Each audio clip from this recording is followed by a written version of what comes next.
Start है यहाँ से तो।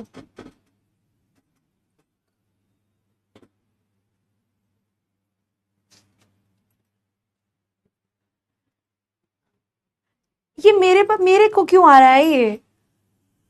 2 मिनट बचो, wait let before I start. मतलब वाई एम आई ब्लॉक्ड? बताओ। इसका तो मैं भी स्क्रीनशॉट लेके बाद में बच्चों को दिखाऊंगी। क्यों कह रहे तुम नहीं ब्लॉक होते, हम भी हो जाते हैं भाई। Even I M block today. क्यों हूं मैं चैट से ब्लॉक्ड? मुझे भी बताओ, मुझे अनब्लॉक भी करवाओ। Good evening, good evening, good evening. Hello hello hello बच्चों, कैसे हो आप सभी लोग? तो भाई एक दुख है जो आप लोगों के साथ नहीं मेरे साथ भी है। इवन मैं भी चैट में ब्लॉक्ड हूं, आई डोंट नो व्हाई। मैं शेयर करूंगी इसे तुम लोगों के साथ कम्युनिटी पर थोड़ी देर में, क्लास खत्म होने के बाद। पता नहीं भाई मैं क्यों ब्लॉक्ड हूं। Imagine even I am blocked. मैं क्यों ब्लॉक्ड हूं? Hello hello hello, good evening, good evening, good evening everyone.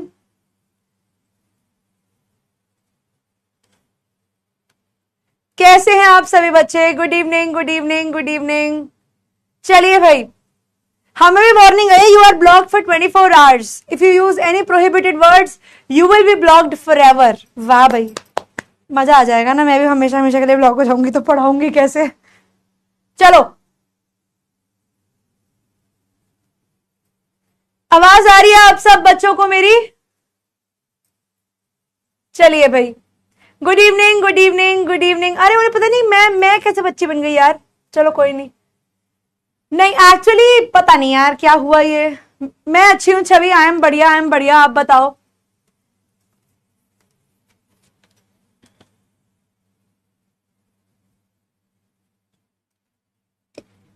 चलिए भाई, तो हम लोग कर रहे थे लास्ट क्लास के अंदर एक चैप्टर जिसका नाम था भाई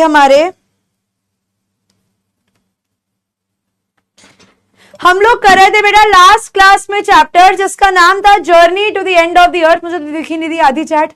एनीवेज, हाँ वो करवा देना, मुझे अनब्लॉक करवा देना बस। बताओ। नहीं शिप्रा, मैं इग्नोर नहीं कर रही। मैं अनब्लॉक होंगी 1 जुलाई 8:03 पर। तब तक तो लेक्चर ही खत्म हो जाएगा। चलो कोई दिक्कत नहीं है। ओके जी, तो आज ना तुम लोगों को क्लास के लास्ट में, ठीक है, क्लास के लास्ट में ढिंचक से मिलने का मौका मिल जाएगा। ठीक है, प्रोबेबली तुम लोगों को आज क्लास के लास्ट में ढिंचक से मिलने का मौका मिल जाएगा। कंप्लीटली नहीं मिलेगा, पार्शियली मिलवा दूंगी ढिंचक से आज, और तुम्हें कंप्लीटली ढिंचक मिल जाएगा अगली क्लास में। ठीक है, चलिए फिर स्टार्ट करते हैं आज की क्लास को। I hope you guys are ready for today's class. हाँ बेटा, मैं भी आज मेरे को पहली बार दुख हो रहा है कि मैं भी ब्लॉक्ड हूं। चलो स्टार्ट करते हैं हम लोग हमारी पढ़ाई जिसका नाम, हाँ वो चंपक था, चंपक घूमने चला गया तो चंपक का भाई ढिंचक आ गया। तो हम लोग कर रहे थे बेटा लास्ट क्लास में ये चैप्टर जिसका नाम था journey to the end of the earth. बड़ा ही इंटरेस्टिंग चैप्टर था ये मेरे हिसाब से। तुम्हें लगाओ नहीं लगाओ मैं कह नहीं सकती। तो हम लोग कर रहे थे इस चैप्टर को, और आज की क्लास में हम इस चैप्टर को आगे कंटिन्यू करने वाले हैं। थैंक यू बच्चे कृष्णा, है ना। तो हम क्या करेंगे, इस चैप्टर को कंप्लीट करने वाले हैं। तो भाई अपनी परंपरा, प्रतिष्ठा, अनुशासन को नजरअंदाज ना करते हुए हम लोग शुरू करते हैं हमारी आज की इंग्लिश टीम की ये क्लास, जहां पर ये आपका अपना प्यारा रॉकेट रकून आप सब बच्चों का स्वागत करता है। और आई होप महक और बाकी बच्चों को कल वाली वीडियो मिल गई होगी जो तुम्हें चाहिए थी। Right, I hope you guys have gotten your video. तो भाई हम लोग क्लास में खेल रहे थे एक गेम। थैंक यू शिप्रा, आपकी भी। हम लोग क्लास में खेल रहे थे एक गेम। तो वाह, स्वरित कह रहा है कि मैम इतने गुस्से में क्यों है। बेटा गुस्सा तो हमें बिल्कुल भी नहीं है। By the way I got my cup back. मुझे मेरा कप वापस मिल गया।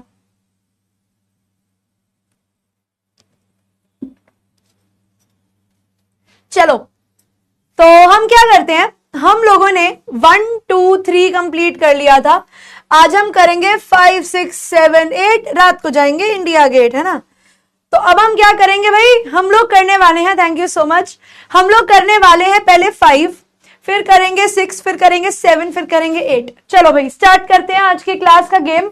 तो भाई 5 नंबर पे वो कहता है bag for carrying things on your back. तो आपको बताना है एक ऐसा बैग जिसमें आप सामान रखते हो अपने बैक पे, उसे क्या कहते हैं?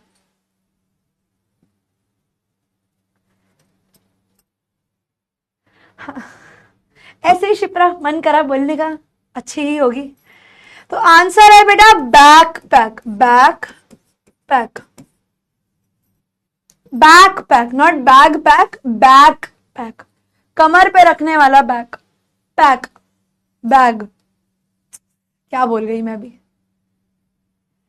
अच्छा, अब अगला है clothing that covers the lower part of your body with a separate part for each leg। अरे तो बहुत आसान है यार। नंबर 6 पे आपको बताना है एक ऐसा पार्ट ऑफ क्लोथिंग, टी से शुरू होता है और ये आपके पैरों को कवर करता है, सेपरेट फॉर ईच लेग। बहुत बढ़िया, तो आंसर हो जाएगा ट्राउजर्स। ठीक है जी, आंसर हो गया ट्राउजर्स, बहुत बढ़िया।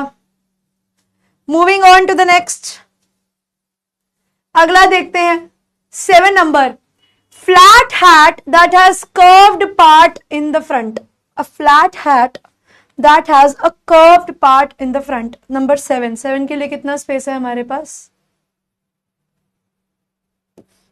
अरे कहां है 7?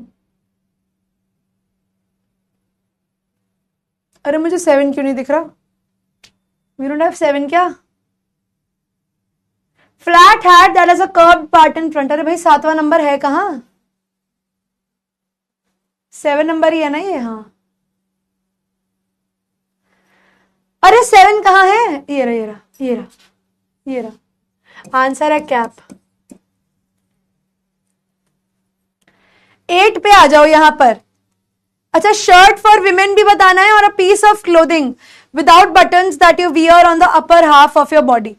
तो आपको बताना है 5 नंबर और 6 नंबर। मिल गया भैया, 5 नंबर भी मिल गया, नेकलेस के पास ही था। हाँ मिल गया, पहले मिल ही नहीं रहा था यार, सैड हो गया था। अब बताना है आपको 5 का डाउन वाला, शर्ट फॉर विमेन क्या कहते हैं भाई? कुर्ती नहीं कहते भाई, कुर्ती नहीं कहते, टॉप भी नहीं कहते, बी से शुरू होता है, वर्ड है ब्लाउज। जो विमेन की टॉप होती है, आप कोई भी टॉप अगर पहनते हो, that is called a blouse, blouse, blouse, blouse. And number 8 पे है piece of clothing without buttons that you wear on the upper half of your body and it starts with letter P.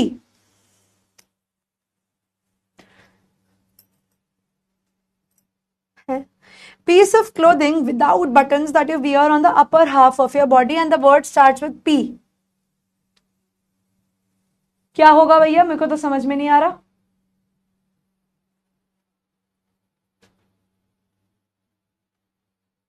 बताओ भाई।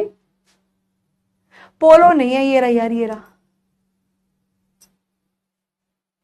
पंजाबी? नहीं बेटा, पंजाबी भी नहीं है। Polo shirt, polo shirt में बटन तो होते हैं यार। ध्यान रखो बेटा सृष्टि, भय मत जाना। पैरासूट नहीं यार। पिंक टी शर्ट, पजामा,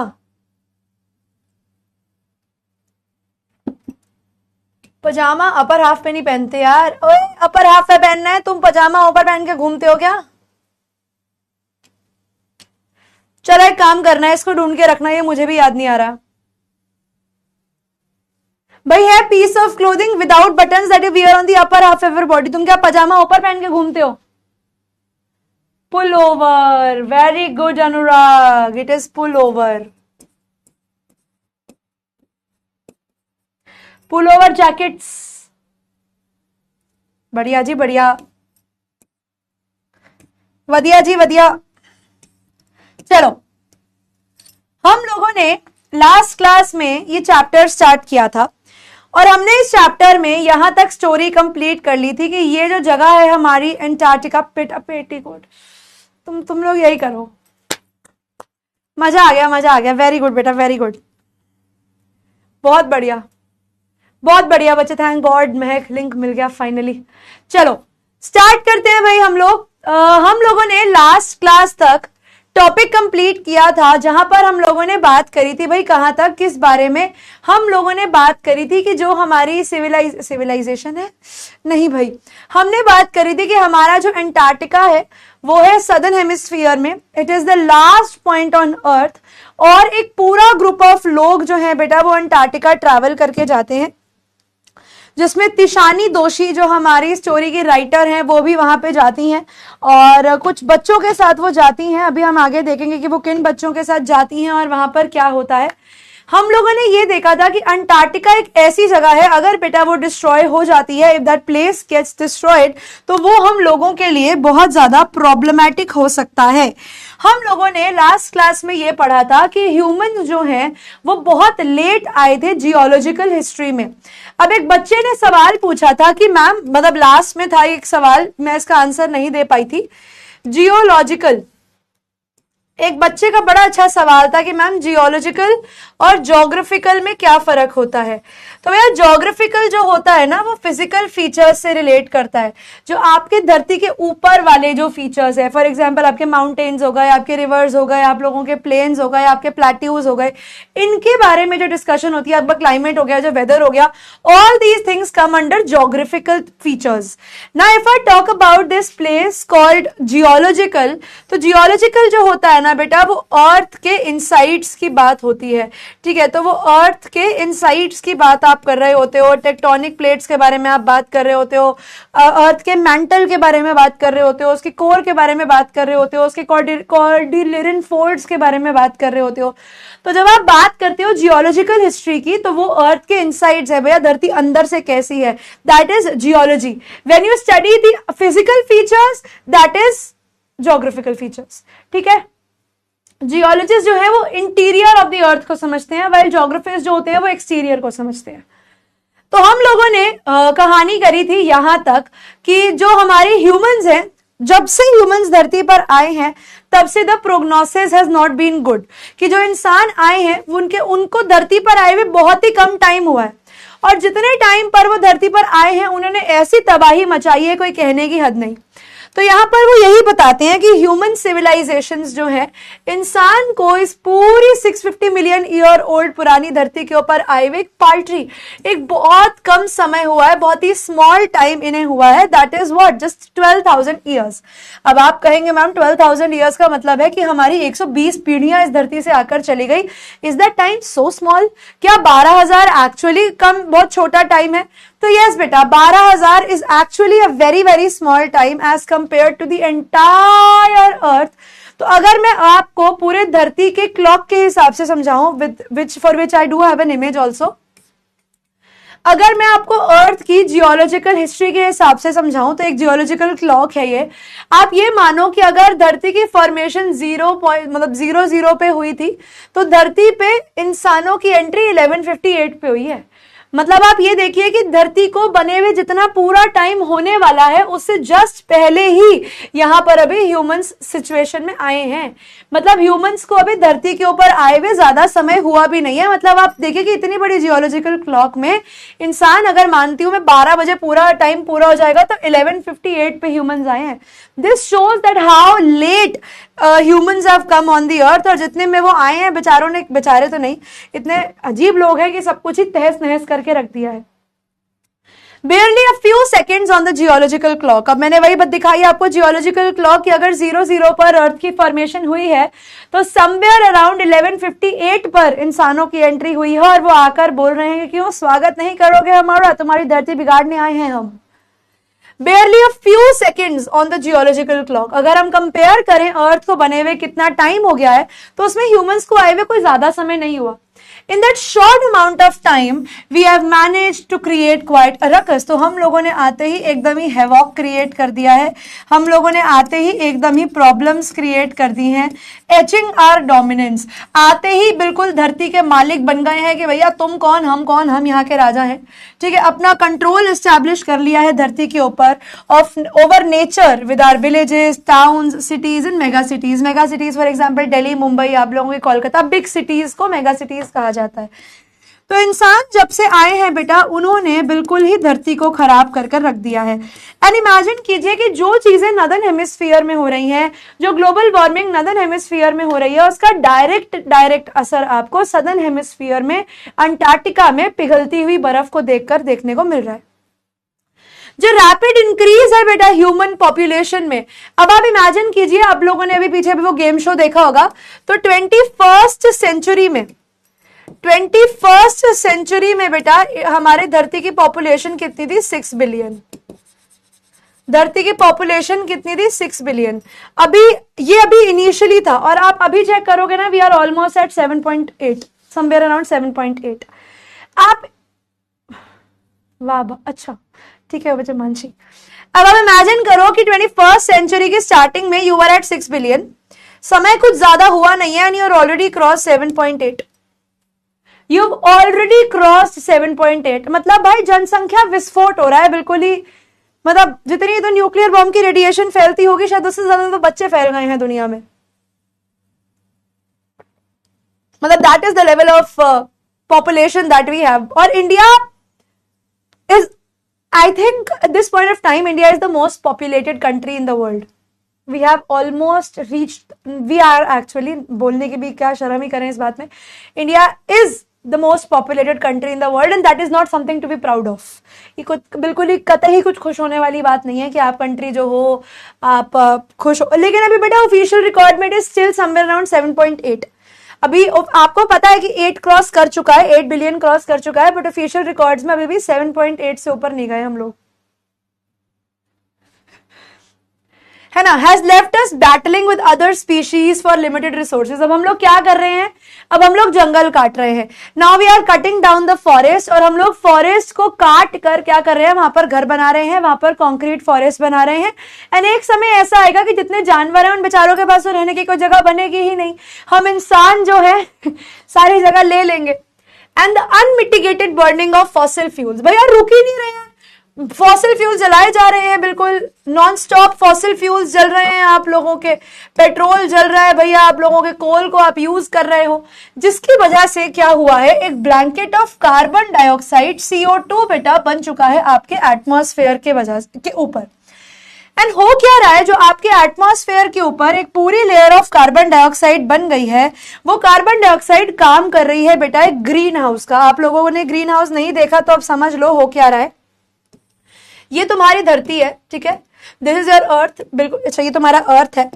अर्थ के आसपास ना बेटा एक और लेयर ऑफ, आप कह सकते हैं एक एटमॉस्फेरिक लेयर जो है, इस एटमॉस्फेरिक लेयर के अंदर सबसे ज्यादा आपको देखने को मिलेगी CO2।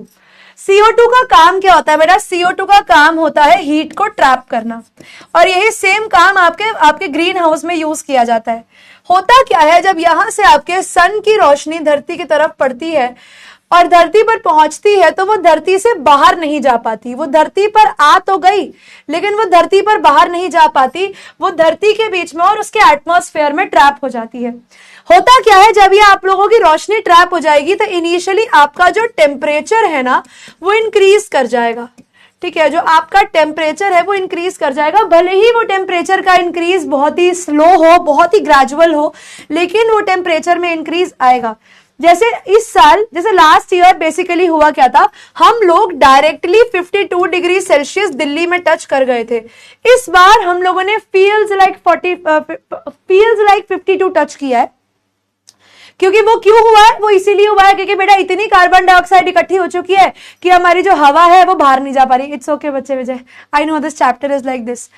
तो आपको समझ में नहीं आ रहा है, लेकिन धीरे धीरे ग्रेजुअली जो ग्लोबल टेम्परेचर है वो बढ़ता जा रहा है। अब आप देखो, गर्मियां लंबी हो गई हैं, सर्दियां छोटी हो गई हैं। सर्दियां पहले कितनी अच्छी पड़ती थी, मतलब मेरे को मेरे मम्मी पापा बताते कि जब मैं पैदा हुई थी उस साल, इट वाज समवेयर इन 1998-1999 के आसपास की बात है ये, उस समय पर की जो सर्दियां होती थी, इन दैट टाइम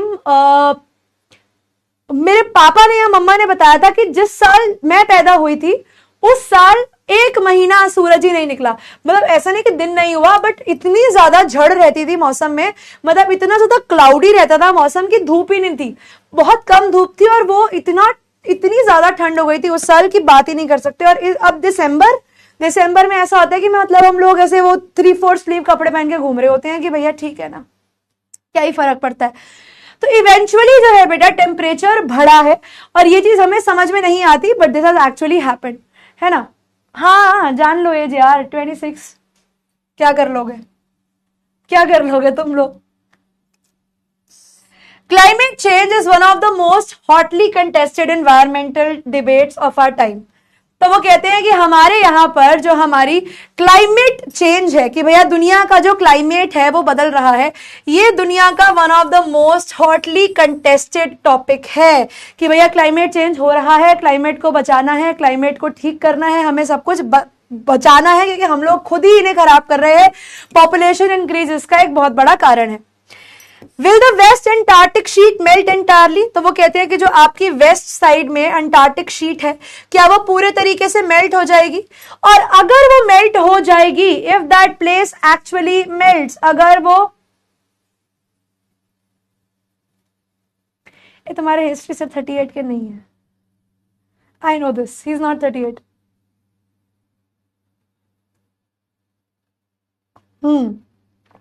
बिल्कुल जिया। तो अगर ये अंटार्कटिक शीट बेटा पिघल गई ना, तो वाटर लेवल राइज कर जाएंगे, और बेटा अगर वाटर लेवल राइज कर गए तो आप लोगों के वाटर लेवल राइज करते ही आप लोगों के जो कोस्टल एरियाज हैं सबसे पहले वो भीगेंगे, मैं कह रही हूँ सॉरी, डूब जाएंगे, जिसमें आपका मालदीव्स आएगा, जिसमें आपका लक्षद्वीप आएगा, जिसके अंदर आपके कोस्टल कंट्री जैसे जापान भी आ सकता है, मॉरिशस के कुछ पार्ट्स आ सकते हैं, ये सब कुछ डूबने के चांसेस है। Will the Gulf Stream ocean current be disrupted? और अगर बेटा वाटर लेवल बढ़ा, अगर ठंड कम हुई अंटार्कटिक के अंदर, तो आपका प्रेशर जोन बदलेगा, low pressure zone high pressure zone बदलेगा, और जो आपका जब प्रेशर जोन बदलेगा, आपकी जो हवा की डायरेक्शन है वो बदलेगी। द मोमेंट हवा की डायरेक्शन बदलेगी, चीजें और बिगड़नी शुरू हो जाएंगी। तो अगर ऐसा हुआ है ना, अगर ऐसा हुआ तो will it be the end of the world as we know it? तो क्या हमारी दुनिया जिसमें हम रह रहे हैं वो खत्म हो जाएगी? मे बी नॉट, शायद और शायद नहीं।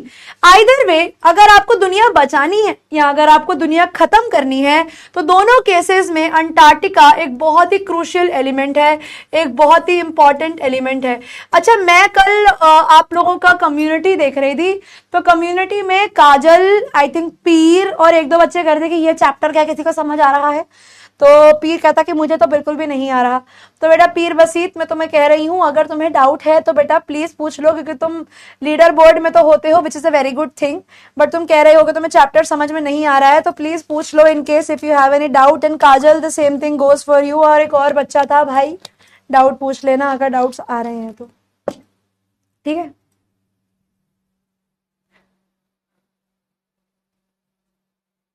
ठीक है जी, पूछ लेना डाउट्स।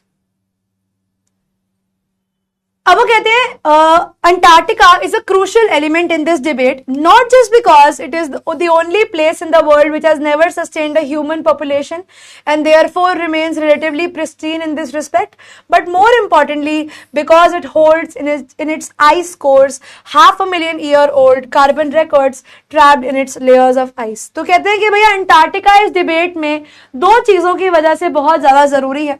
पहला तो यहाँ पर आज तक आपको कोई ह्यूमन पॉपुलेशन देखने को नहीं मिली, जिसकी वजह से ये प्लेस आज भी प्योर और बहुत ही अनटच्ड है। तो अगर आप इस जगह को स्टडी करने जाते हो तो आपको कोई भी ह्यूमन इंटरफेरेंस यहाँ पर देखने को नहीं मिलेगी।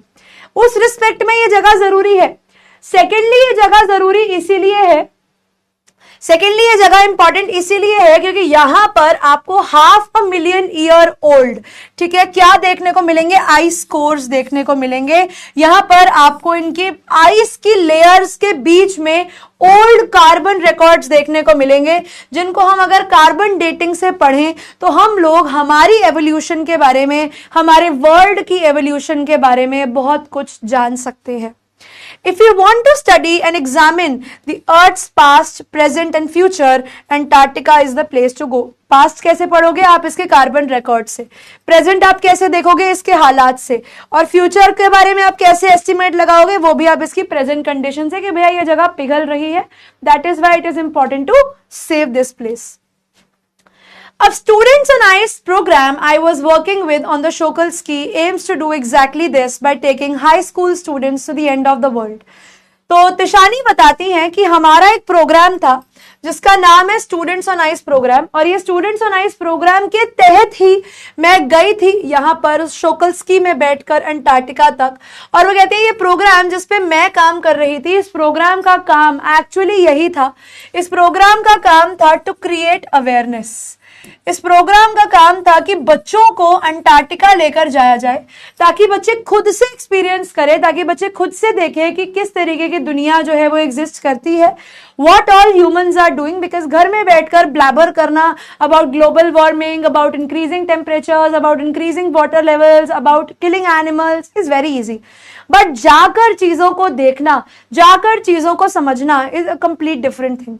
तो वो कहती है हमारा ये जो प्रोग्राम था स्टूडेंट्स ऑन आइस प्रोग्राम, इसका एग्जैक्टली यही पर्पस था कि आप हाई स्कूल स्टूडेंट्स को लेकर चले जाओ to the end of the world, Antarctica ले जाओ और वहां पर आप उन्हें फर्स्ट हैंड एक्सपीरियंस दो with inspiring educational opportunities which will help them foster a new understanding, जो उन्हें हेल्प करेगा डेवलप करने में एक new understanding and respect for our planet. कि जो भी चीजें आप देख रहे हो about global warming, whatever is happening in the world, हाँ बिल्कुल बेटा मैं हिंदी में समझा सकती हूँ. ये बेटा घरों के अंदर, घरों की चार दीवारी के अंदर रहकर इस बारे में बात करना बहुत आसान है कि ग्लोबल वार्मिंग हो रही है, टेम्परेचर इंक्रीज हो रहा है, पानी का लेवल बढ़ रहा है, जानवर मारे जा रहे हैं, पेड़ काटे जा रहे हैं, जंगलों में आग लग रही है. ठीक है, ये चीजें घर में बैठकर, घर के कंफर्ट जोन में बैठकर एसी चलाकर बोलना बहुत आसान है. सेम मैं भी वही कर रही हूँ एक्चुअली, विच इज रॉन्ग. ठीक है, अपने घरों में बैठकर ये बातें करना बेटा बहुत आसान है कि दुनिया में ये हो रहा है, ये हो रहा है, ऐसा हो रहा है, वैसा हो रहा है. लेकिन when it is time to actually go and actually speak for the world, जब टाइम आता है करने का, कुछ कर दिखाने का, तो हम लोग कुछ नहीं करते.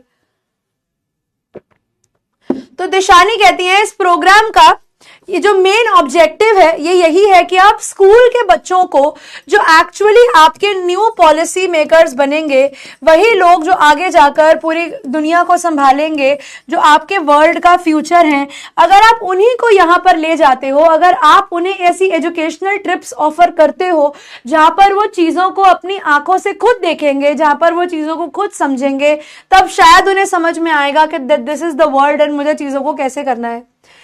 अब वो कहते हैं it is been in operation for 6 years now. अब ये जो प्रोग्राम है स्टूडेंट ऑन आइस, ये 6 सालों से चल रहा है और इसे हेड करने वाले व्यक्ति का नाम है जियोफ ग्रीन और उनकी नेशनैलिटी है Canadian. He is a Canadian person. नाम है इनका जियोफ ग्रीन.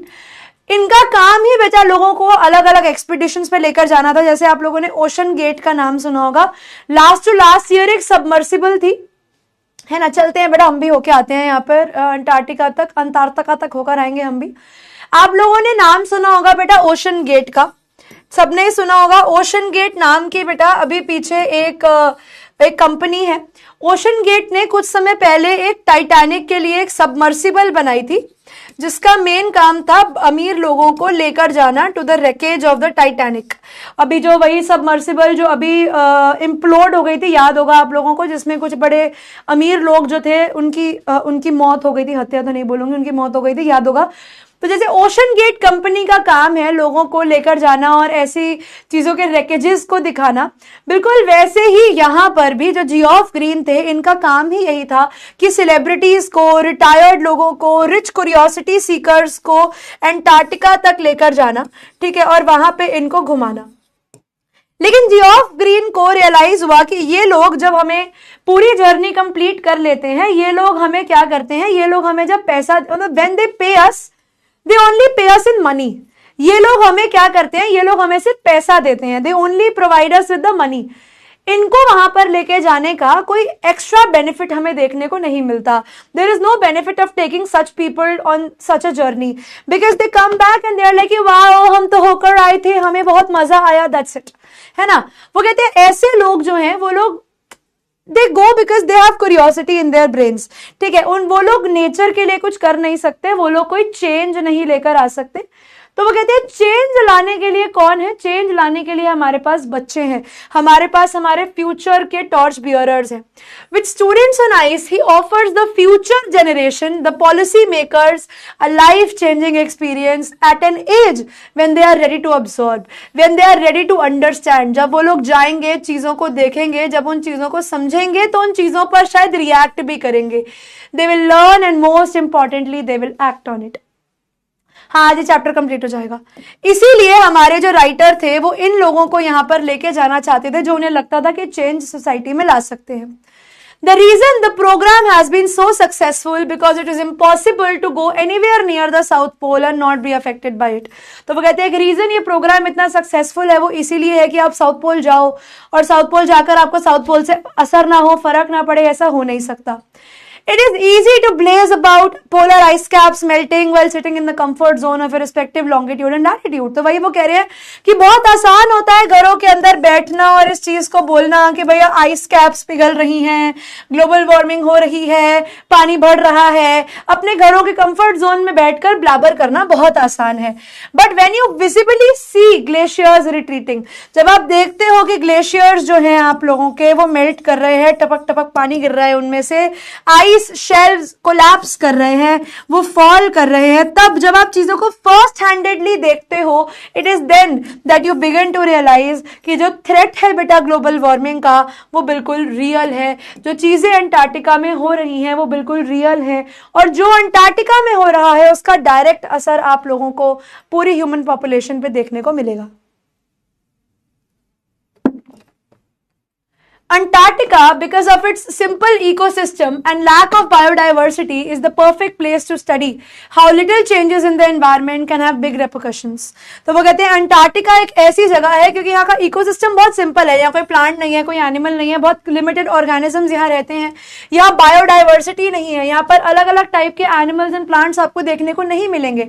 इसी वजह से क्योंकि ये जगह बहुत सिंपल है तो it is very easy to study कि किस तरीके से छोटे छोटे चेंजेस जो हैं एनवायरनमेंट के अंदर वो बड़े बड़े रेपरकशंस ला सकते हैं। यानी छोटे छोटे शहरों में बड़ी बड़ी बातें कैसे होती रहती हैं, ये अब हम देखेंगे कि छोटी छोटी चीजों से भी बड़ी बड़ी चीजें कैसे इफेक्ट हो जाती हैं।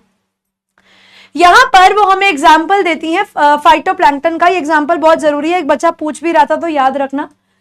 तो वो कहते हैं take the example, take the microscopic phytoplankton. अभी मैं आप लोगों को दिखाती हूँ फाइटोप्लैंक्टन कौन है, यहाँ कैसा दिखता है। फाइटोप्लैंक्टन ये कुछ ग्रास होती है बेटा ऑफ द सी, ठीक है, that nourish and sustain the entire southern oceans food chain. अब आप इमेजिन कीजिए सदर्न पार्ट में, आपके सदर्न ओशन वाले हिस्से के अंदर आपके अंटार्कटिका पे कोई प्लांट नहीं है, there is no plant.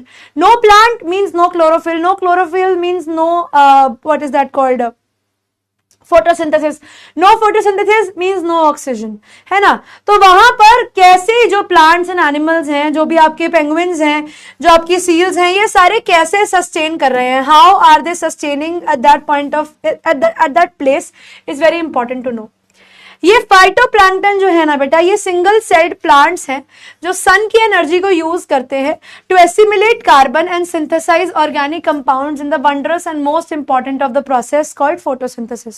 Simple भाषा में बताया जाए तो ये वो सिंगल सेल्ड प्लांट्स हैं जो सन की एनर्जी को यूज करते हैं कार्बन डाइऑक्साइड को एसिमिलेट करने के लिए, सिंथेसाइज करने के लिए उसके ऑर्गेनिक कंपाउंड्स और क्रिएट करने के और वो प्रोसेस करने के लिए फोटोसिंथेसिस। क्योंकि जो प्रोसेस है बेटा फोटोसिंथेसिस का, वही ऑक्सीजन रिलीज करता है और कार्बन डाइऑक्साइड अब्सॉर्ब करता है। सिंपल भाषा में देखा जाए तो प्लांट्स नहीं भी हैं, लेकिन जो under water single celled grass है वो आपकी क्या कर रही है बेटा, वहां पर फोटोसिंथेसिस कर रही है। यानी वहां पर ऑक्सीजन के लिए जो रिस्पॉन्सिबल है वो ये छोटे छोटे फाइटोप्लैंक्टन्स हैं। साइंटिस्ट ने बोला है कि अगर आपकी ओजोन लेयर जो आपकी यूवी प्रोटेक्टेंट लेयर है, साइंटिस्ट ने कहा है कि अगर आपकी जो लेयर है बेटा किसकी ओजोन की अगर वो और ज्यादा खराब होती है तो जो आपकी फाइटोप्लैंक्टन की एक्टिविटीज है वो इफेक्ट हो जाएंगी, क्योंकि फाइटोप्लैंक्टन के ऊपर बेटा जब यूवी रेज पड़ेंगी फाइटोप्लैंक्टन मर जाएगा। अगर फाइटोप्लैंक्टन मर जाएगा तो फोटोसिंथेसिस आप लोगों का सदर्न ओशन में नहीं होगा। अगर सदर्न ओशन के अंदर फोटोसिंथेसिस नहीं होगा तो ऑक्सीजन क्रिएट नहीं होगी। ऑक्सीजन क्रिएट नहीं होगी तो जानवरों को ऑक्सीजन नहीं मिलेगी, वो लोग मरना शुरू हो जाएंगे। एंड अगर वो मरना शुरू हो गए बेटा तो आपका पूरा का पूरा कार्बन साइकिल दुनिया का बिगड़ जाएगा, क्योंकि इतनी ज्यादा डेड बॉडीज जो पानी में होंगी वो ओशन को खराब कर देंगी। और उसका सारा इफेक्ट आपको देखने को मिलेगा कहां पर? नॉर्दर्न हेमिस्फीयर में, which in turn will affect the lives of all the marine animals and birds of the region and the global carbon cycle as well। तो अब आप इमेजिन कीजिए कि जो आप यहां पर CFCs यूज कर रहे हैं, मैंने भी मैथ से बचने के लिए ली थी बट ये चैप्टर मैंने भी पढ़ा था सैडली। तो वो बताते हैं कि कहां पे थे हम? हाँ, अब आप एसी आप चला रहे हो, गाड़ियां आप चला रहे हो, ठीक है, फ्रिज में से CFCs आपके एमिट हो रहे हैं, ठीक है, सब कुछ आप कर रहे हो, लेकिन सब कुछ करने के बाद भी जो असर है वो ओजोन लेयर पर आ रहा है। ओजोन लेयर डायरेक्टली इतनी दूर सदर्न ओशन के अंदर इफेक्ट कर रहा है फाइटोप्लैंक्टन को। फाइटोप्लैंक्टन मर जाएगा तो ऑक्सीजन नहीं आएगी, ऑक्सीजन नहीं आएगी तो वहां के जानवर मर जाएंगे, वहां के जानवर मर जाएंगे तो ग्लोबल कार्बन साइकिल बिगड़ जाएगा, ग्लोबल कार्बन साइकिल बिगड़ गया तो तुम भी मर जाओगे, ठीक है। In the parable of the phytoplankton, तो वगैरह जो एग्जाम्पल हमने देखा, ये जो हमने एक एनालॉजी देखी, जो कहानी देखी वया फाइटोप्लैंक्टन के बारे में, हमने ये सीखा कि आप छोटी छोटी चीजों का ध्यान अगर रख लेते हो तो बड़ी बड़ी चीजें अपने आप जगह पर आ जाएंगी। In the parable of the phytoplankton, there is a great metaphor for existence। एक बहुत अच्छा एग्जाम्पल है एग्जिस्टेंस का कि आप जीवन में छोटी छोटी चीजों पर ध्यान दे दो, जीवन की बड़ी बड़ी चीजें अपने आप जगह पर आ जाएंगी। अगर हम लोग सिर्फ छोटी छोटी चीजों में हमारी ओजोन को बचाने की कोशिश करेंगे तो हम लोग पूरी दुनिया को ही बचा लेंगे, है ना। We will be able to save the entire world. समझ में आया?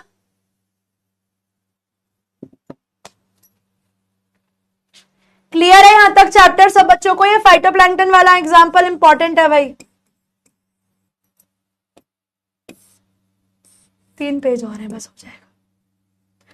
अच्छा, बाय द वे आप लोगों ने स्पॉन्जबॉब स्क्वायर पैंट्स देखा होगा, तो स्पॉन्जबॉब स्क्वायर पैंट्स में सबने ये कैरेक्टर देखा होगा, ये फाइटोप्लैंक्टन ही है। ये आपका कार्टून रिप्रेजेंटेशन है ऑफ फाइटोप्लैंक्टन। अब सब लोगों ने स्पॉन्जबॉब स्क्वायर पैंट्स देखा होगा ना, उसमें था ये फाइटोप्लैंक्टन। ओरिजिनली ऐसा दिखता है लेकिन हम इसे ऐसा मान के चलेंगे। चलिए last part of the chapter start करते हैं।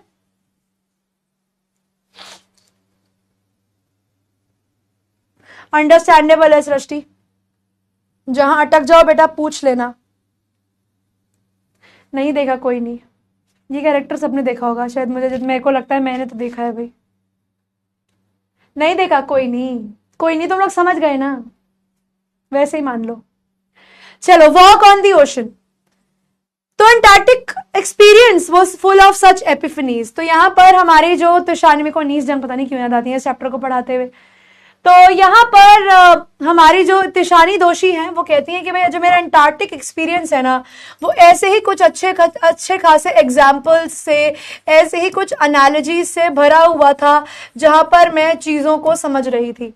But the best occurred short of the Antarctic Circle at 65.55 degree south. लेकिन वो कहती है मेरा बेस्ट एक्सपीरियंस अगर कोई था तो वो था अंटार्कटिक सर्कल के 65.55 डिग्री साउथ पे, जहां पर हमारी जो शोकल्स्की थी, जहां पर इनके जो वेसल था, had managed to wedge herself in a thick wide stretch of ice। Basically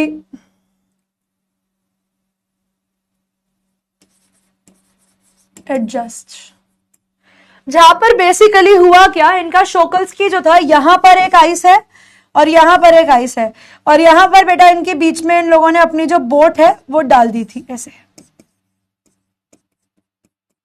जो शिप थी, बेसिकली बोट नहीं, इनकी जो शिप थी, उन्होंने 2 आइस के मतलब बड़े बड़े थिक स्ट्रेचेस ऑफ आइस के बीच में अपनी जो शिप है उसे जैसे तैसे करके ऐसा एडजस्ट कर दिया था।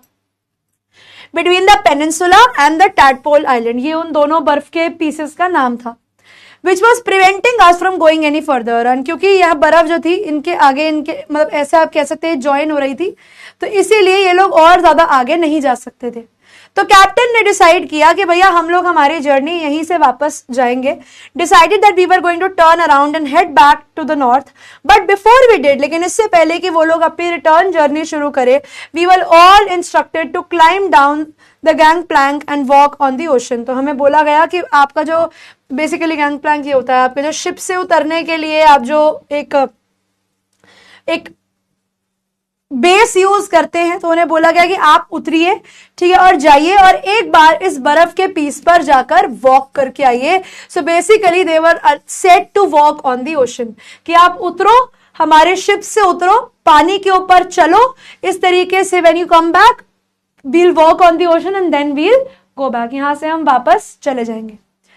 So there we were, all 52 of us. ये लोग 52 लोग थे, kitted in our Gore-Tex and glares. Gore-Tex basically इनके जो सूट्स होते हैं, पोलर सूट्स जो ये लोग पहनते हैं, आप लोगों ने देखा होगा, अगर कोई वीडियो देखी होगी आप लोगों ने, जिसके अंदर लोग माउंट एवरेस्ट क्लाइम कर रहे होते हैं। गोटेक्स में दिखा देती हूँ कैसे होते हैं, तुम लोगों ने देखे भी होंगे। This suit, this is a गोटेक्स।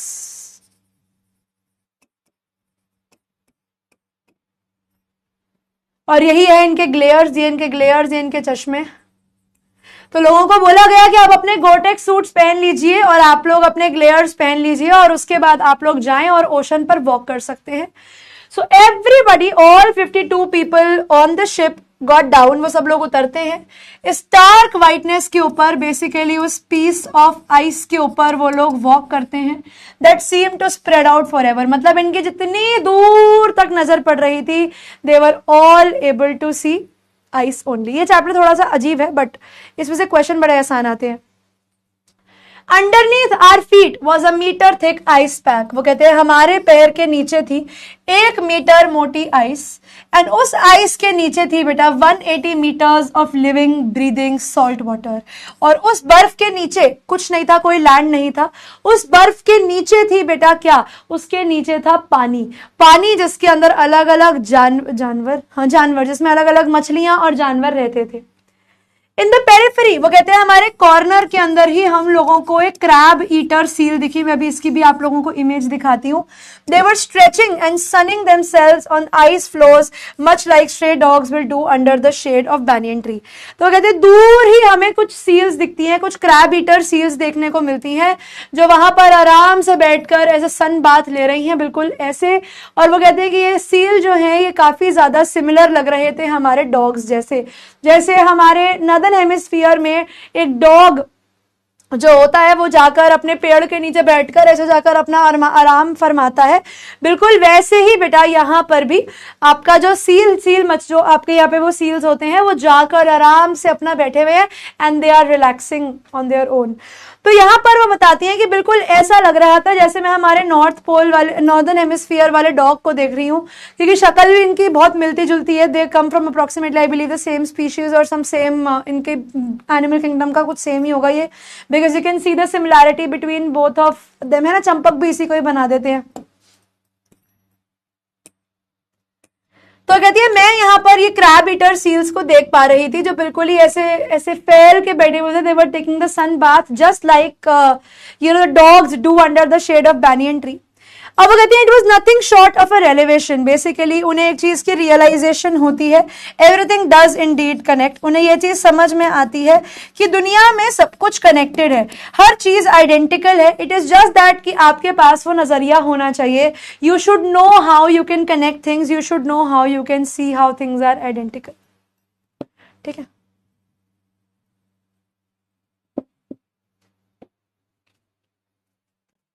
9 time zones, 6 checkpoints, 3 bodies of water and many ecospheres later, I was still wondering about the beauty of balance in play on our planet. तो कहती है मैं इतनी दूर हूं अपने घर से जहां पर ह्यूमंस का कोई नामो निशान नहीं है, but I was still thinking that how beautiful the nature is, कि हर चीज में अपना ही एक बैलेंस बना हुआ है। एक अनसेड अग्रीमेंट है, बैलेंस है, एक अनसेड अग्रीमेंट हुआ है दुनिया में हर चीज का। और अगर वो बैलेंस बिगड़ा, अगर वो अग्रीमेंट बिगड़ा, तो it is going to be problematic for humans. How would it be if Antarctica were to become a warm place that it once used to be? कैसा होगा अगर अंटार्कटिका वापस से गर्म हो जाए जैसे वो एक समय पर हुआ करती थी? Will we be around to see it? क्या हम ह्यूमंस तब तक बचेंगे इस चीज को देखने के लिए कि धरती का अंटार्कटिका गर्म हो चुका है? और would we have gone the way of the dinosaurs, mammoths and woolly rhinos? या हमारे साथ भी वही होगा, हमें भी कोई उल्का पिंड या फिर हमें भी कोई मीटियोर, कोई मीटरॉइड, कोई आपका एस्टेरॉइड या फिर आपका कॉमेट उड़ा के चला जाएगा? What will happen? क्या हम भी डायनासोर, मैमथ्स और वूली राइनोस की तरह एक हिस्ट्री बन के रह जाएंगे? What to say? You never know. But after, who's to say? But after spending 2 weeks with a bunch of teenagers who still have the idealism to save the world, जिनके पास आज भी एटलीस्ट एक vision है, जिनके पास आज भी कम से कम एक आइडिया है कि हमें दुनिया को बचाना है, all I can say that a lot can happen in a million years. तो मैं बस यही कह सकती हूँ कि मिलियन ईयर्स में कुछ भी हो सकता है. But what a difference a day makes. Million years में तो हमें भी पता है कि कुछ भी हो सकता है भाई. You never know. But what actual difference is made? It is made in a day. जो होगा बेटा एक दिन होगा. अब मुझे पता है कि दुनिया में सब कुछ बदल सकता है. I know मिलियन ईयर्स में तो चेंजेस आएंगे ही. But imagine there is a day. Imagine there was a day somewhere in 1945 जब atomic bomb was thrown on Hiroshima and Nagasaki and it changed everything. वो एक दिन की बात थी और सब बदल गया, है ना? और 26 में तो दुनिया खत्म है. मीम तो सुना ही होगा सबने.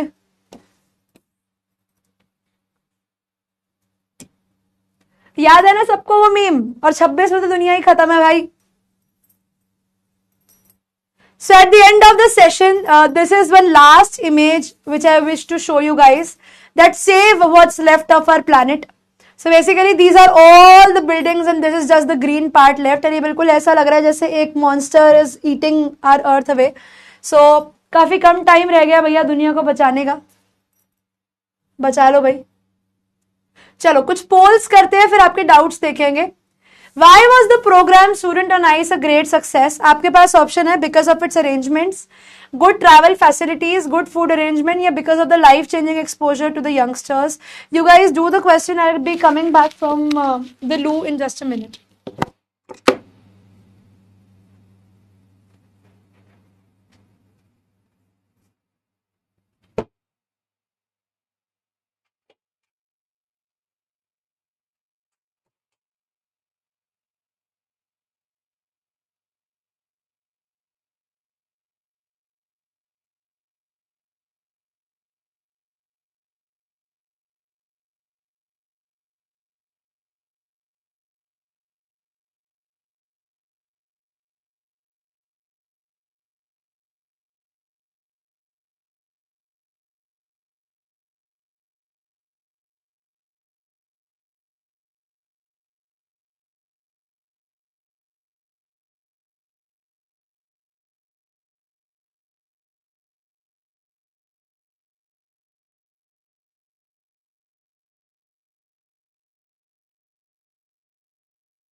चलिए तो let's see the answer. The answer is because of the life changing experience, exposure to the youngsters. Option number D के साथ हम लोग जाएंगे. देखते हैं कितने परसेंट बच्चों ने सही आंसर दिया है. 93. Very good. We have Aarav, Arnav, Archisha, Reema, Arpan, Indrani, Ayushi, Muskan, Aditya और मनकशा. बहुत बढ़िया भाई, very good. Option number D आपके सवाल का सही आंसर था. Once will be done with the polls I will see all the doubts. How has man created ruckus on earth? इंसान ने धरती पर हैवॉक कैसे क्रिएट किया है?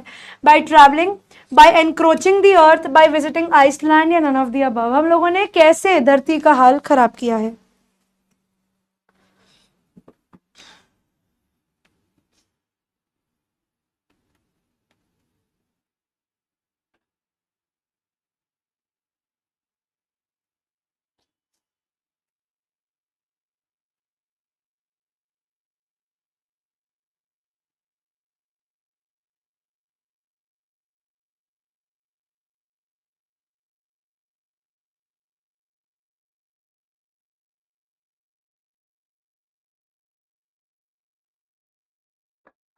चलिए, तो क्वेश्चन का सही आंसर हमारे पास क्या है भाई?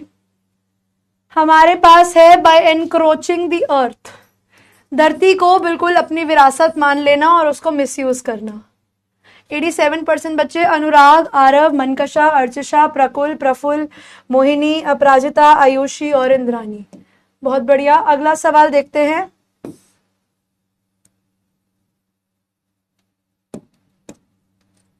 How were the Himalayans, okay, how were the Himalayas formed? आपके पास ऑप्शन है by the collapse in the Gondwana super continent, by evolution, by deforestation या all of the above. So the question says how were the Himalayas formed? आपके पास option है by the collapse in the Gondwana super continent, by evolution, deforestation या all of the above. बेटा deforestation कहां से होली? तब ये तो होगा ही नहीं, तो ये भी नहीं हो सकता। डी मत कर देना भाई, डी मत कर देना। डिफॉरेस्टेशन कैसे होने लगी? कौन सा इंसान था बेटा उस समय जब हिमालयाज बन रहे थे?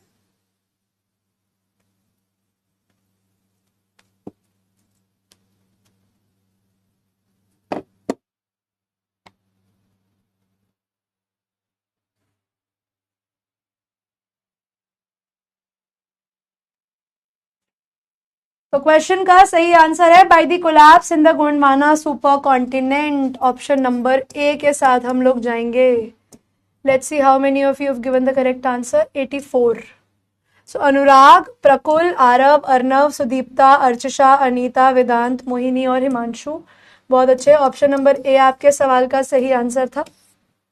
अब आ जाते हैं आपके आखिरी सवाल के ऊपर, इसके बाद मैं आपके डाउट्स ले रही हूं। ये लास्ट बोल है, why is Antarctica completely pure? Antarctica completely pure क्यों है? Because of ice, because of avalanche, because of melting glaciers या because of non existence of human beings? My favourite song in English,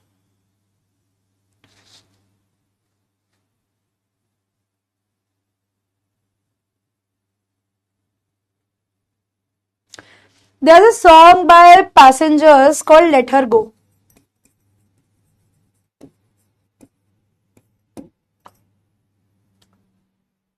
एक passengers करके एक band है, उनका एक गाना है लेट हर गो।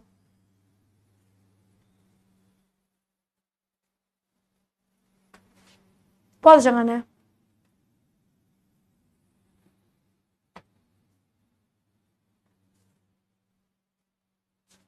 तो भैया अंटार्कटिका प्योर है because of the non existence of human beings. Option number D is the correct answer to the question. 83.1% बच्चे आयुषी, मनकशा, अर्नव, इंद्रानी, सौम्या, सबीर, अर्चिशा, यश, प्रकुल एंड जेसिका। सुनना तुम भी गाएंगे, लास्ट में गाते हैं। चलो तुम्हारे डाउट्स देख ले एक बारी, क्वेश्चन आंसर्स खोल लूं और तुम्हारे डाउट्स पे आ जाओ।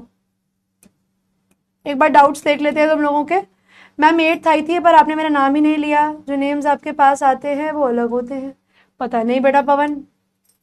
मैम आंसर राइटिंग इंप्रूव कैसे करें बता दो, और सब्जेक्ट हिंदी में बता दो।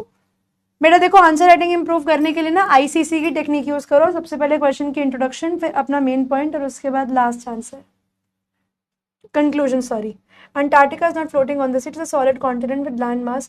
But Varun, in this particular point where they talked about true, understood, we can say that they reach depths of 2500 meters below the sea level, which is 2.5 kilometers of ground. Understandable. But when we are talking about this particular phase जिसके ऊपर वो लोग walk कर रहे थे, that was just a piece of thick 1 meter ice और उसके नीचे 180 meters of living था।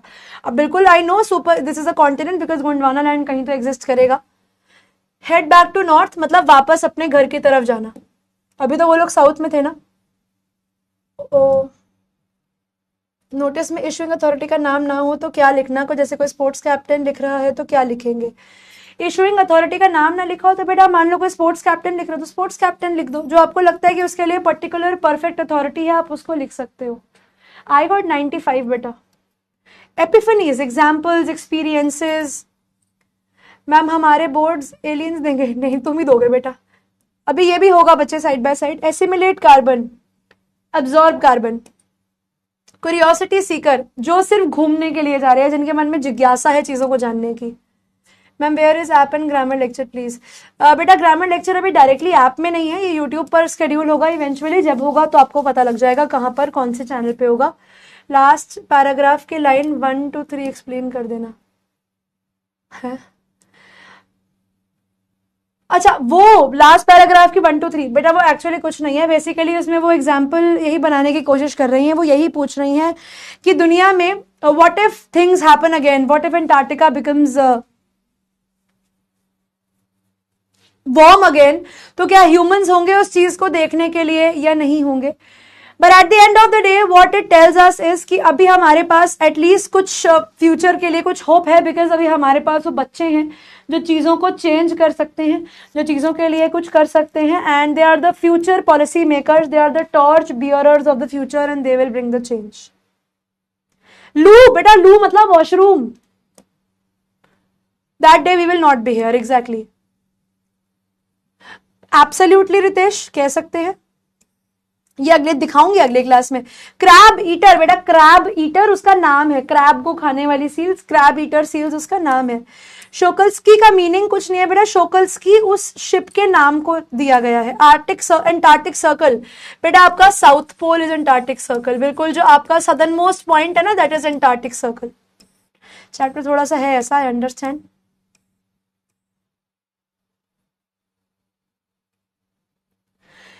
क्योंकि बेटा वो बहुत ही मधु, बहुत ही सिंपल ऑर्गेनिजम्स हैं, जितनी उनको रिक्वायरमेंट है उससे उनका काम चल जाता है। बिकॉज भाई यार this is the beauty of nature कि इवन दो उनके पास उतने ज्यादा सनलाइट नहीं है, उतनी एनर्जेटिक सनलाइट नहीं है, लेकिन फिर भी they have manage to produce oxygen, they have manage to perform photosynthesis, that is the beauty of nature जिसके बारे में बात हो रही है।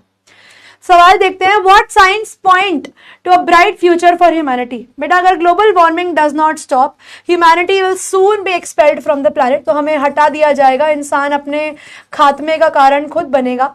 Because of the ozone layer being depleted, deforestation, the glaciers melting and the collapse of ice shelves, water level बढ़ जाएगा, temperature बढ़ जाएगा, we will be annihilated from both the ends, दोनों साइड से मरेंगे भैया हम।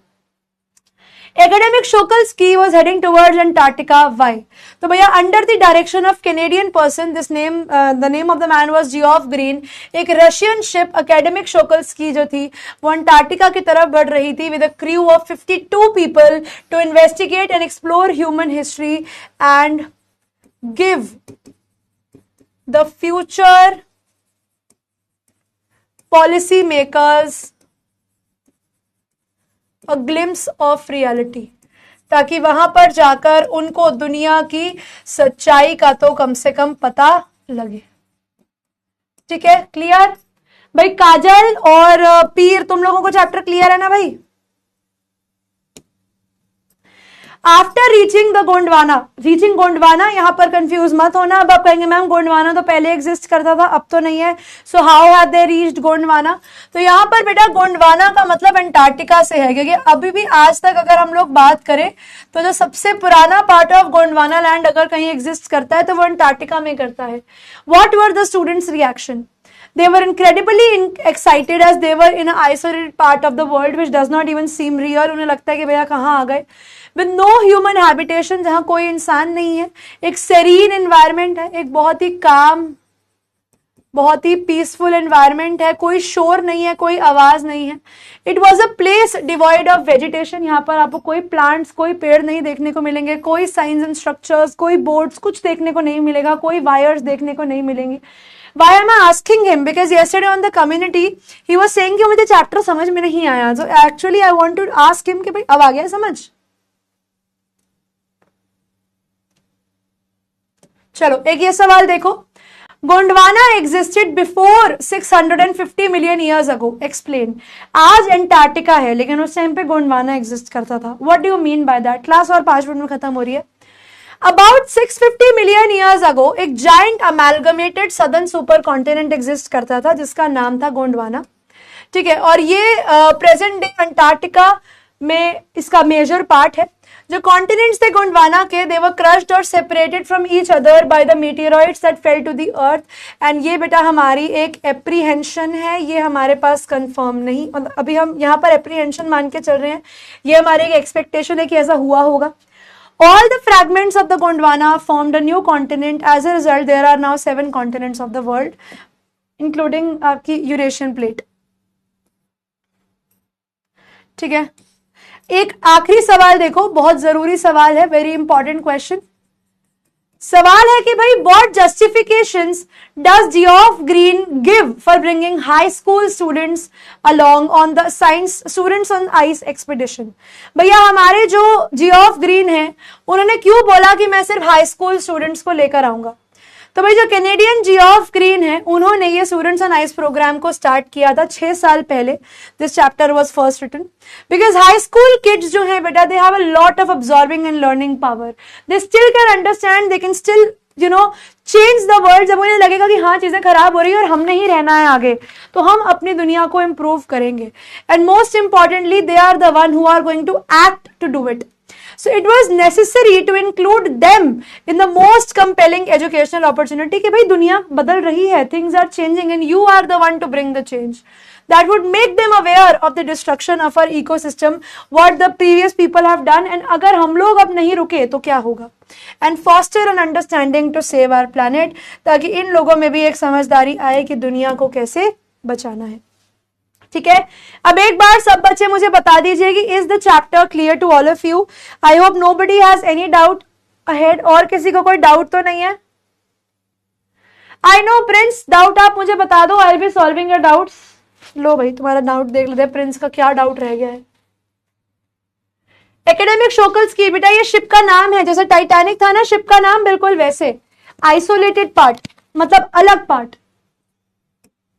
अनसीन पैसेज, ठीक है बच्चे, सारा will do it. Walk on the ocean बेटा, उसके अंदर बेसिकली वो बात करते हैं कि जब उनकी शिप आगे नहीं जा सकती थी तो वो लोग वहीं रुक गए. They climbed down from their ship on the big piece of ice. They walked there, they enjoyed their time and it was once in a life time experience. ये देख प्रिंस कह रहा है आर्केड सॉन्ग भी बढ़िया है. बेटा ये डाउट था तुम्हारा? हाँ वैसे अच्छा है. Where is Gondwana land? Beta, it is situated somewhere present Antarctica right now. Important points notes में आ जाएंगे बेटा. वीडियो कॉल अगली क्लास में करेंगे. प्रिस्टीन का मतलब होता है प्योर. आइडियलिज्म क्या है? देखो आइडियलिज्म हम मान सकते हैं कि ऐसी थ्योरी है जो कहती है कि things positive things can still happen, चीजें अभी भी अच्छी की जा सकती हैं. मैम अगर अंटार्कटिक में ह्यूमंस एग्जिस्ट नहीं करते तो ओजोन होल वहीं क्यों डिस्कवर किया गया? क्योंकि बेटा पोल्स के ऊपर आपके एटमॉस्फेयर की लेयर सबसे वीक होती है. सबसे हल्की एटमॉस्फेयर की जो लेयर होती है वो वहीं पे होती है. इसीलिए हमें एक अंदाजा देखने को मिलता है, एक अंदाजा लगता है कि वहां पर ओजोन लेयर जो है वो सबसे पहले खराब हो रही है. ओजोन होल्स जो है वो आपके सैटेलाइट्स बताते रहते हैं आपके साइंटिस्ट को कि आपकी जो ओजोन लेयर है वो सबसे ज्यादा वीक कहाँ से हो रही है. तो वो पोल्स पे इस जगह से वीक होनी स्टार्ट हो रही थी व्हेन इट वाज डिस्कवर्ड कि आपके ओजोन लेयर के अंदर एक एक्चुअल होल है जिसकी वजह से आपके अर्थ के ऊपर बहुत सारे यूवी रेज आ सकती हैं और जो अर्थ को नुकसान पहुंचा सकती हैं. तब से लोग सीरियस हो गए कि भैया दुनिया को बदलना पड़ेगा. चलिए भाई मैं जा रही हूँ, ढिंचक को भेज रही हूँ. ढिंचक दिखाएगा नहीं शक्ल आज, सिर्फ ढिंचक तो पता लग जाएगा कैसे आ रहा है. आप लोग मुझे आज ये बताओ कि डिड यू गाइस एंजॉय? तो क्या ही अंडरस्टैंड पूछूंगी मैं मेन. ठीक है, मेरा मेन सवाल तुमसे क्लास को एंजॉय करने का नहीं है, अंडरस्टैंड करने का है. चैप्टर समझ में आ गया है आप लोगों को तो एक बार ही मुझे बता दीजिए, बिकॉज इसके बाद मैं क्लास मैंने पोल स्टार्ट कर दिया क्या?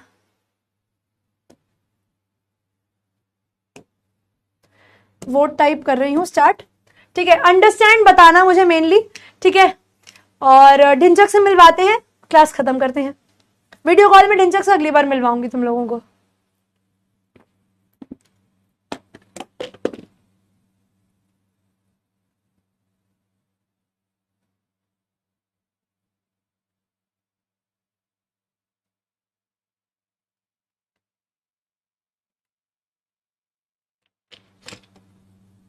नहीं यार मैं अभी तक अनब्लॉक नहीं हुई. अरे यार मैं 8-3 होने पे, हाँ यस मैं अभी तक अनब्लॉक क्यों नहीं हुई भाई? एक बार ये लीव करते हैं, वापस से ज्वाइन करते हैं, क्या पता मैं अब अनब्लॉक हो गई हूँ. It is 8-4, I should have been unblock till now. अभी तक तो मुझे अनब्लॉक हो जाना चाहिए था. हो गई, मैं अनब्लॉक हो गई. वूहू 92. ओए होए भाई, जहां नहीं समझ आया पूछ लेना doubts. I will be seeing your guys, आपके जितने भी डाउट्स है ना वो मैं भी क्लास के बाद देखूंगी, ठीक है। तो अब मैं जा रही हूँ, चंपक नहीं ढिंचक आ रहा है, तो ढिंचक से बात करना, ठीक है। तो हेलो जी, अभी तो तुम लोगों को सिर्फ मेरी आवाज़ आ रही होगी, मैं रियल में नहीं आया हूँ, मगर मैं बहुत जल्दी आने वाला हूँ। आप लोगों को पता होगा, कई लोग मुझसे मिले होंगे लास्ट साल, मैं आया था चंपक के भाई के नाम से, लेकिन अब चंपक चला गया है हिमालय जेठालाल के पास। अब मैं आ गया हूँ ढिंचक के नाम से। दिख नहीं रहा हूँ आज क्योंकि अभी मैं धरती पर आया नहीं हूँ। ये जो हमारी मालकिन है ये हमें ना बनाना भूल गई हैं अभी भी। तो हम आपको अगली क्लास में ऐसा दिखेंगे स्क्रीन के ऊपर और फिर करेंगे आप लोगों के साथ वीडियो कॉल। आज तो सिर्फ आप मेरी आवाज़ सुन के खुश हो जाइए। शायद आपको ऐसा लगे कि हम आने से पहले अपनी थोड़ा टीज़र बना रहे हैं, लेकिन इतनी इज्जत ना हमें कभी मिली नहीं है। अब आधा साल हो गया है, आप लोग कह रहे हैं ढिंचक आ जाओ, ढिंचक आ जाओ, तो ढिंचक ढिंचक करने आ रहा है। तो मिलते हैं भैया अगली क्लास में आपके ढिंचक से। आ रहा हूँ मैं अगली क्लास में ढिंचक बनके।